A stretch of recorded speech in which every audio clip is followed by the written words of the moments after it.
Bon, allez, on y va. Hop. Voilà. Le coup pas, c'est pas le moment. Voilà, exactement. T'es bien au courant du cadre. La guitare, Les élèves, voilà. c'est impressionnant. C'est quoi là? C'est des petites salles pour répéter. Voilà, là c'est la salle du piano. La guitare, Les élèves, voilà. Octobre 2014, nous avons eu le plaisir d'inaugurer notre nouvelle salle dans les locaux de la Maison de la Musique Les Badouches, je crois qu'ils vont s'appeler comme ça. Après 50 ans passés dans les combles de la mairie de Châtillon-sur-Seine, mise à notre disposition.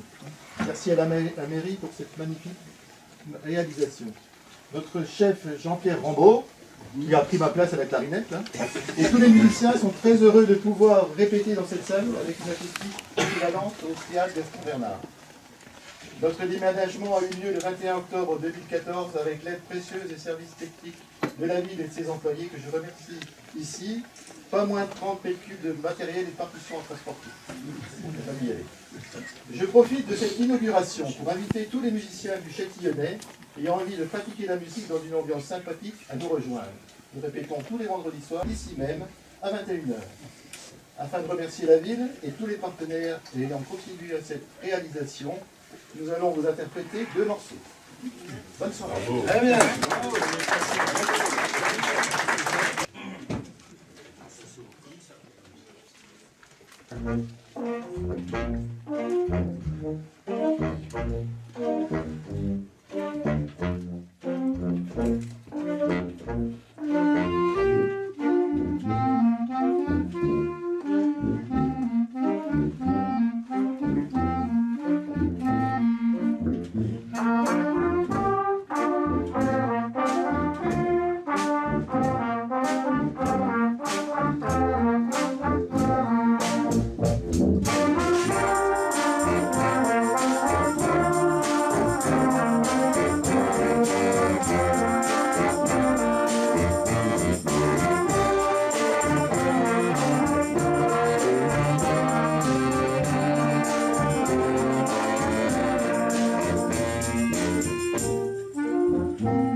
déjà. Non, alors là, Merci.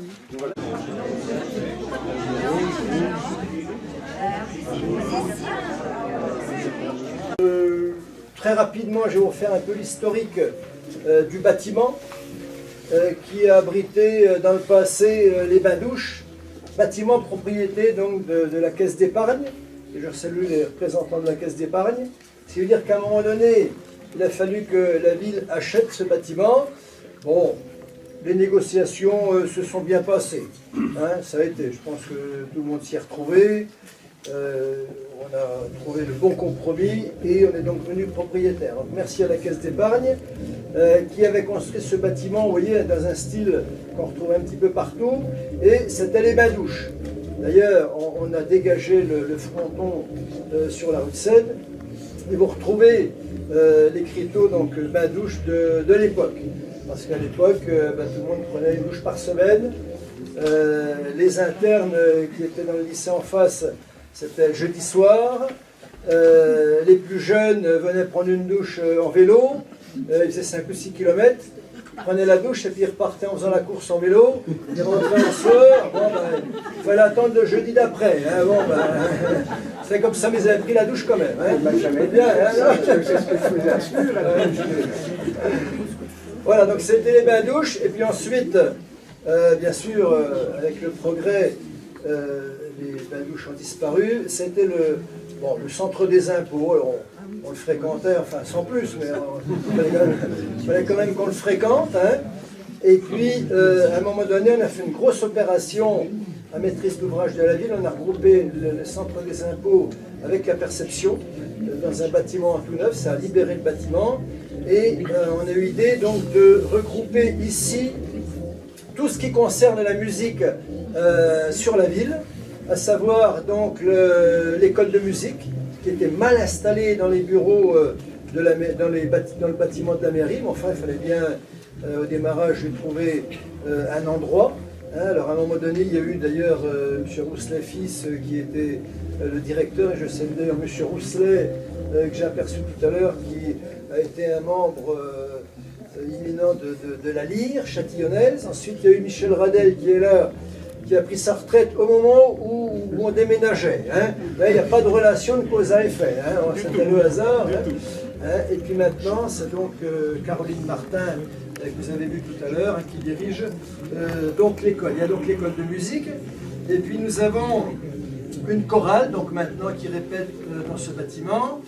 Et puis des sociétés de musique, donc l'étendard châtillonnais qui va venir dans quelques temps, la société France Accordéon, et puis la Lyre châtillonnaise qui vient de nous interpréter 2 morceaux, Monsieur le Président, donc vous féliciterez les musiciens, et comme le disaient les élus ici présents, la Lyre qui a bien avancé, qui a bien progressé depuis quelques années, et je dirais à la satisfaction de tout le monde, et entre autres de la ville, parce que vous êtes toujours très présents, entre autres aux cérémonies patriotiques, et tout ça, ça nous fait bien plaisir. Alors, dans ce bâtiment, nous avons mis en gros 350 000 €.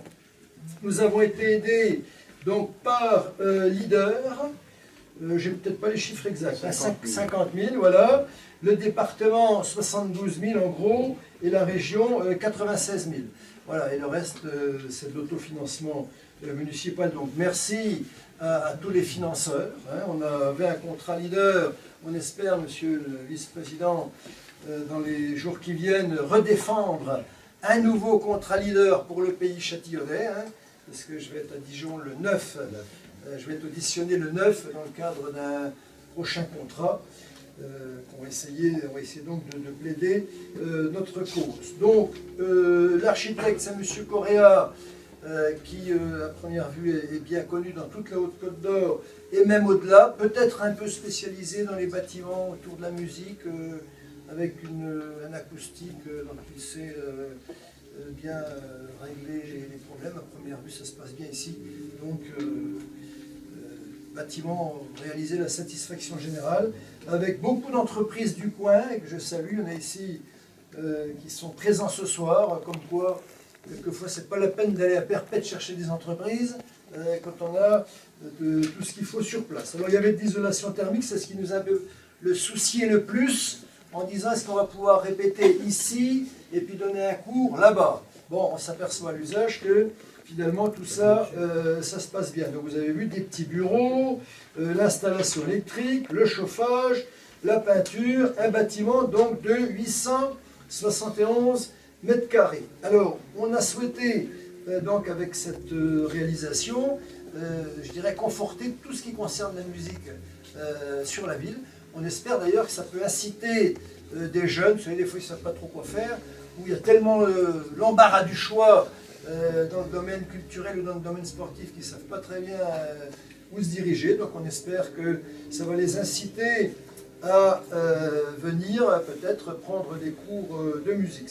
Donc nous avons réalisé cet investissement malgré un environnement financier pas facile, avec plutôt pour les collectivités comme les mairies des dotations qui vont certainement diminuer, mais on a voulu compléter notre offre culturelle après le théâtre, après le cinéma, la compagnie des gens, entre autres, donc c'était autour de la musique. Donc je crois qu'on peut tous se réjouir donc, de cet investissement. Alors on souhaite que la culture en général à Châtillon soit accessible à tous. Et je voudrais rappeler que dans le domaine de l'aide aux écoles de musique, eh bien, le Conseil général dans les années 2000 a été plutôt à la pointe, puisque nous avons tous les ans une aide du Conseil général pour permettre à l'école de musique de bien fonctionner. Donc ça nous aide, ça nous fait bien plaisir et ça nous permet d'avoir des tarifs finalement accessibles à tous. Donc voilà une belle réalisation, il ne demande qu'à tourner, c'est déjà le cas et vraiment on est content d'avoir pu réhabiliter ce bâtiment qui était quand même assez conséquent. Donc il y avait quand même un coût d'achat, il y avait des investissements et je pense que sa situation par rapport aux établissements scolaires a été aussi pour nous un élément déterminant. Voilà, et on va continuer pour terminer avec d'autres investissements, peut-être pas obligatoirement dans le domaine de la culture, parce que vous voyez sur la zone au-dessus des bâtiments pour la Chambre d'agriculture, on va conforter encore un service d'État, Pôle emploi, après l'inspection académique, après le Centre des finances publiques, c'est autour de Pôle emploi. Et puis bien sûr, on a un autre gros dossier dans le domaine économique qui est l'abattoir. D'ailleurs, dont tout le monde s'est saisi, y compris les médias, comme quoi finalement ça devait être sûrement un sujet sensible. On a réussi à trouver un montage financier avec, avec les clients, que ce soit les agriculteurs du coin ou alors les gros négociants, parce qu'on a des gros négociants qui viennent de 100 km pour la qualité du travail fait à l'abattoir. Et c'est parce que ces gens-là ont pris l'engagement, malgré sa fermeture, financier, ce qui veut dire financier derrière, avec du volume, ils vont nous amener du volume, et donc c'est pour ça qu'on s'est lancé dans la rénovation de l'abattoir. Voilà, j'en ai terminé. Rendez-vous à une prochaine inauguration. Merci aux entreprises, aux financeurs, merci aux sociétés de musique, merci à tous ceux qui animent la ville tout au long de l'année. Vive Châtillon-sur-Seine et vive la musique. Je vous remercie.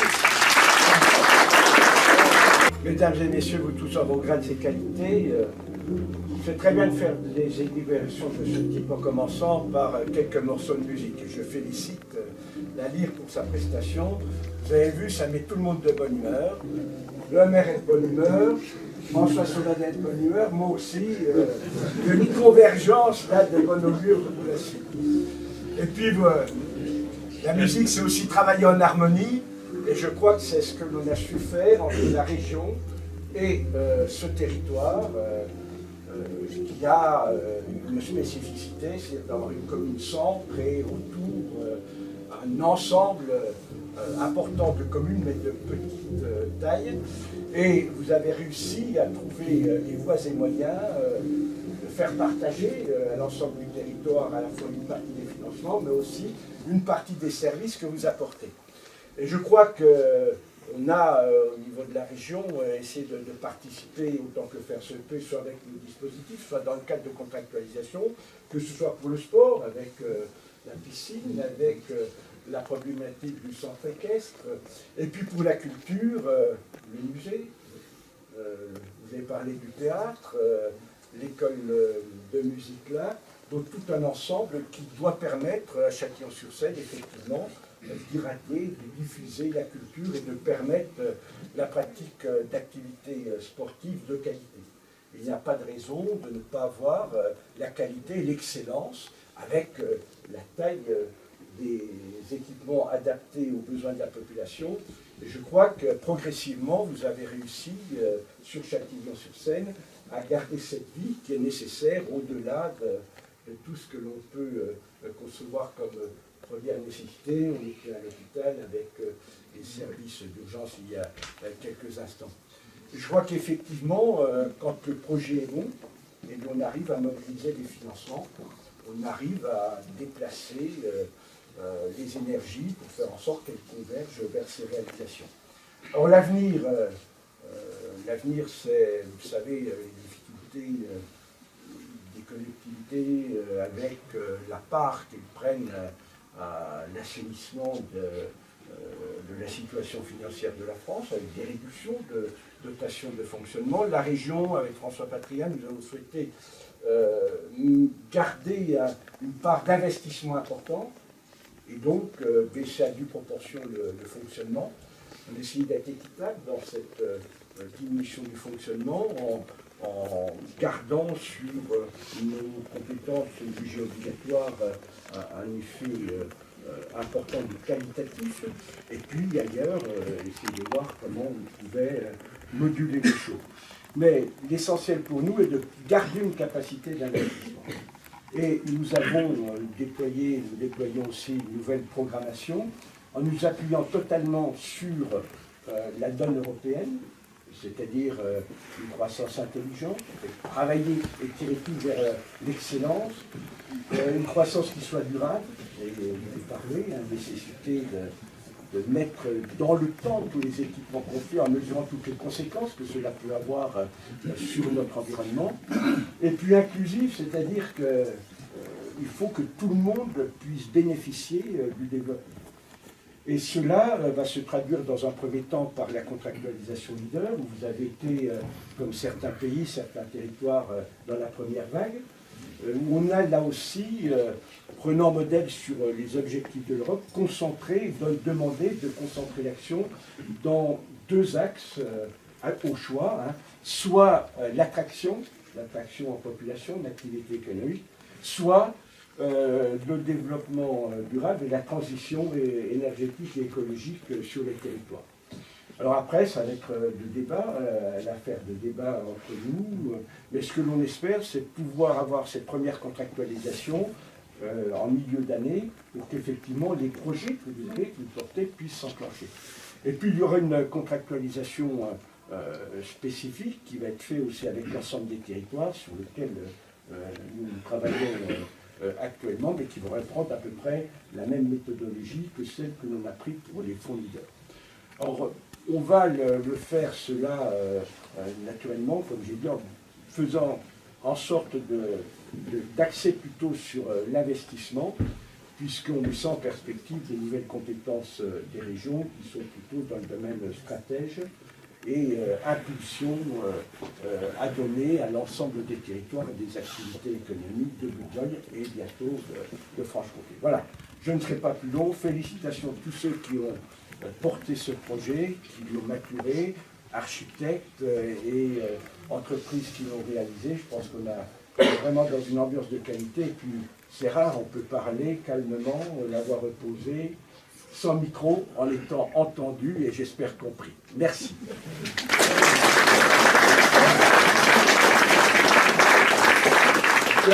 Voilà, donc je passe la parole à François Chamadel. Après la symphonie de Michel Nugnot, la partition... Vous enregistrez là, La symphonie de Michel Nugnot, la partition excellente de Monsieur le maire, juste quelques notes.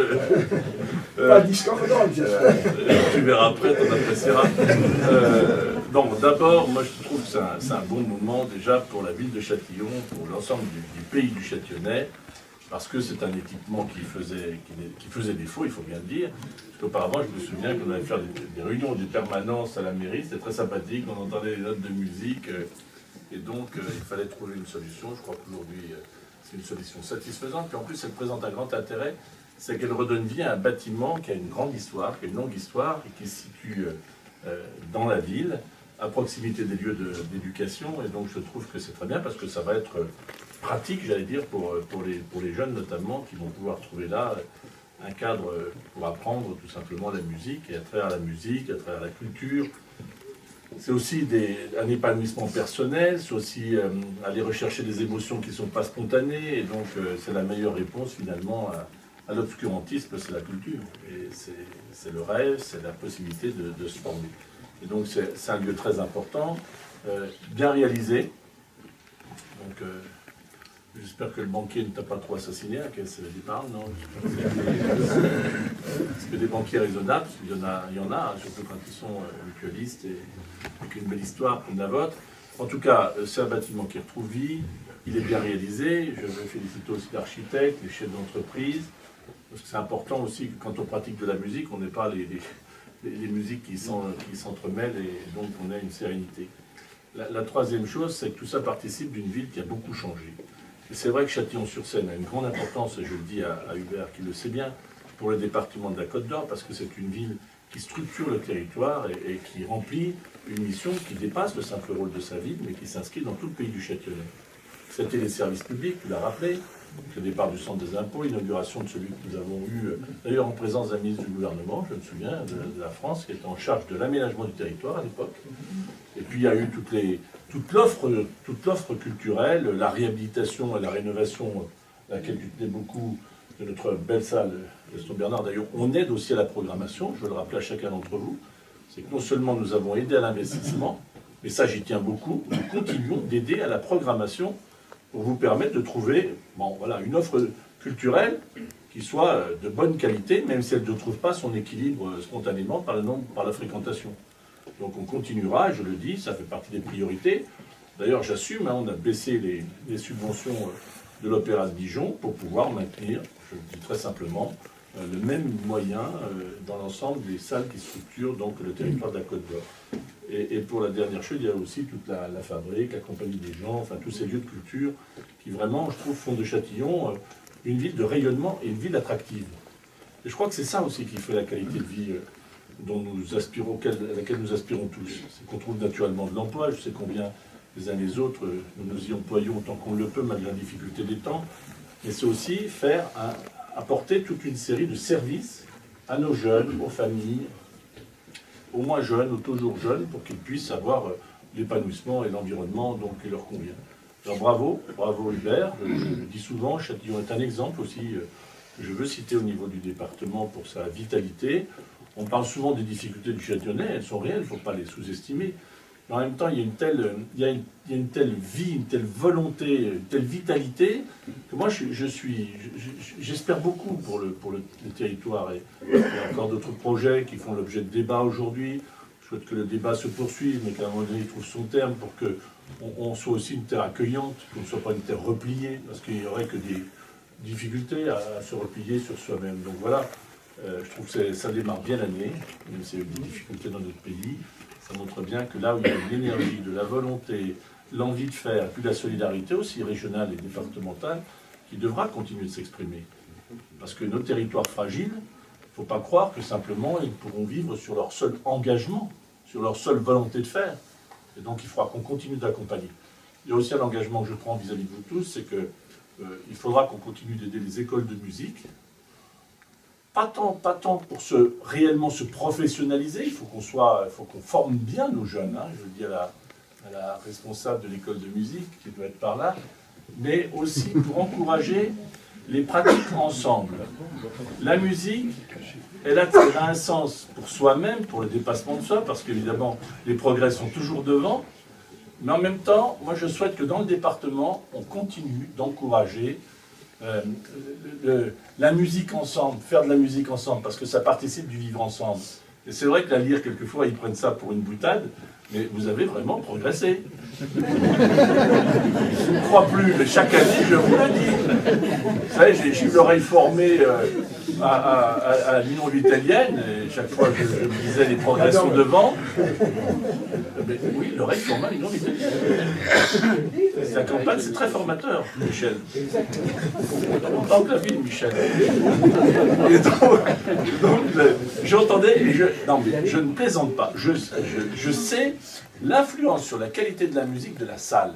Parce que quand vous êtes dans un environnement, enfin Monsieur le Président et le chef et tous les musiciens, quand vous êtes dans une salle qui est adaptée, vous entendez les sons que vous-même vous produisez. Et en même temps que... Et donc ça c'est un facteur de grand progrès. Et là j'ai entendu tout à l'heure un morceau, d'abord le morceau était très, très sympa. Vous connaissez avant? Le second. Et en plus bien joué. Donc voilà, et ça il y a des moments comme ça, je crois que le vivre ensemble, ben voilà, on le trouve aussi là, dans des actions du quotidien, et c'est ça qu'il faut mettre à l'honneur. Voilà, c'est tous ceux aussi qui se consacrent voilà, à faire vivre la vie associative, la vie culturelle, parce que ça aussi c'est très important. Donc merci, c'est un bon moment de Côte d'Or que nous vivons à Château-sur-Seine. Merci à tous.